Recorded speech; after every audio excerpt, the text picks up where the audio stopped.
नमस्कार, तिरंगा AC India news में आपका स्वागत है। आज हम आपकी मुलाकात करा रहे हैं विश्व आयुर्वेद परिषद एवं काशी मंडल वैद्य सभा के अध्यक्ष डॉक्टर सुभाष श्रीवास्तव से और जानने की कोशिश करते हैं कि धन्वंतरी जयंती या धनतेरस मनाने का मूल उद्देश्य क्या है, इसकी परंपरा कब से हुई है और वाराणसी में इसका मुख्य रूप से क्या उद्देश्य है, जो आप लोग प्रति वर्ष धन्वंतरी कूप मां मृत्युंजय मंदिर वाराणसी पे उपस्थित होकर पूजा पाठ हवन आदि करते हैं। डॉक्टर साहब, आपका इस चैनल में स्वागत है।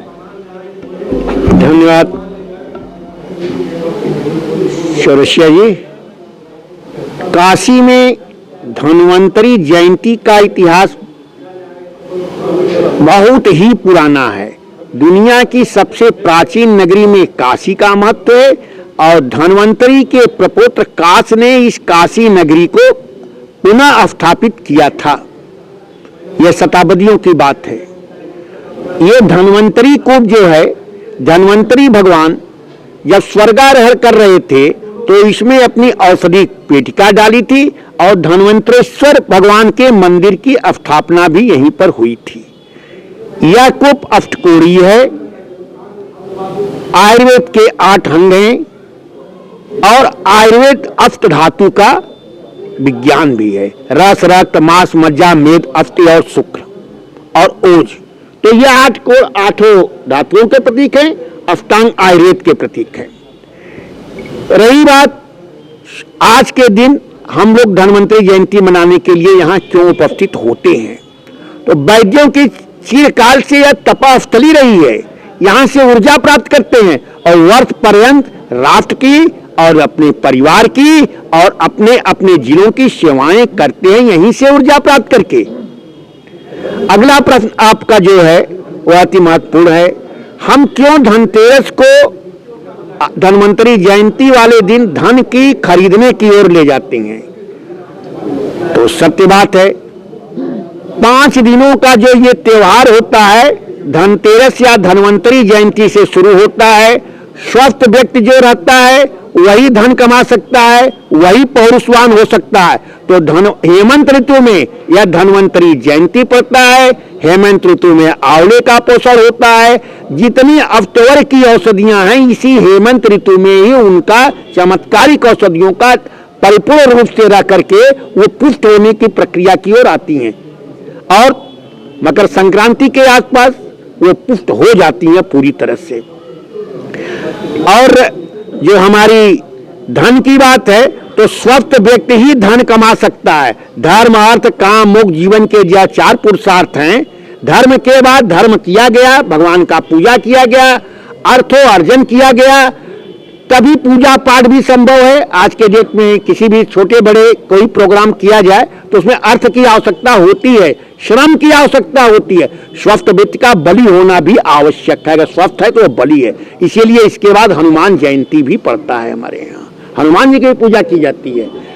छोटी दीपावली, घर में कोई गंदगी नहीं होनी चाहिए, बैक्टीरिया नहीं होना चाहिए, वायरस नहीं होना चाहिए।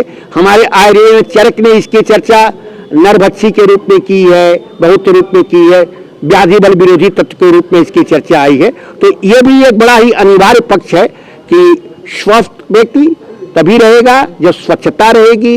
जब ये दोनों रहेगा तो व्यक्ति बली होगा।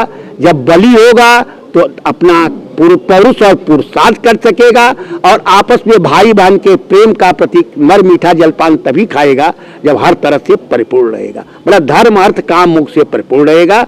यह तो मूल उद्देश्य है। और धन्वंतरी कूप का मैंने आप लोगों को महत्व बता दिया। काशी में काशी मंडल वैद्य सभा 1942 में स्थापित है। इसका यह 75वां वर्ष है। हमारा हीरक जयंती वर्ष है हमारा। और हीरक जयंती वर्ष पर हमने शुरुआत किया है सिर्फ 5 वैद्यों को सम्मानित करके। आगे हम समाप्ति पर एक बृहद कार्यक्रम का आयोजन करके आप सभी लोगों को अच्छी जगह आमंत्रित करेंगे। अर्थ की कमी नहीं है। हमको बहुत सी कंपनियों ने पर्याप्त सहयोग का पहले भी वादा किया था, यहाँ भी वादा, आज भी वादा बहुत से लोगों ने हमसे किया है। इसलिए प्रोग्राम अच्छे से होगा। धन्यवाद। डॉक्टर साहब एक जानकारी चाहते हैं, अब आज के समय में भाग दौड़ की जिंदगी में सारे लोगों का या लगभग बहुत से लोगों का देर से उठना, सिर्फ अपने काम को ध्यान देना, अपने शरीर के लिए समय नहीं दे रहे हैं, तो ऐसे में धन्वंतरि जयंती का क्या महत्व रह जाएगा? काशीराज दियोदास धन्वंतरि की नगरी काशी में प्रत्येक व्यक्ति प्रातः काल उठकर गंगा स्नान, हवन और पूजन का कार्यक्रम संपादित करता है।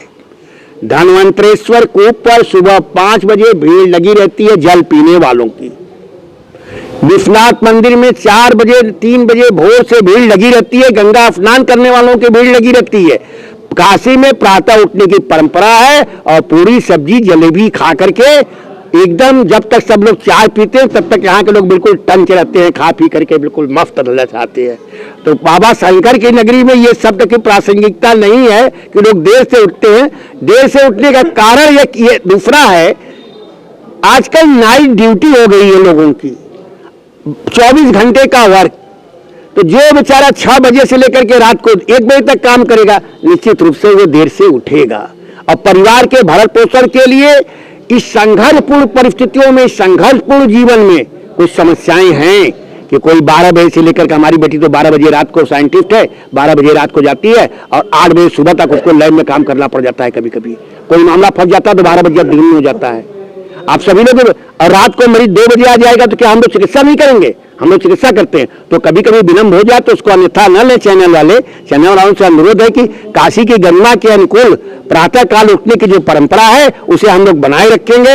हमारे अमृत बिहारी लाल शर्मा जी आए हुए हैं, वो प्रातः काल उठ करके गंगा स्नान करके टंच रहते हैं 4 बजे।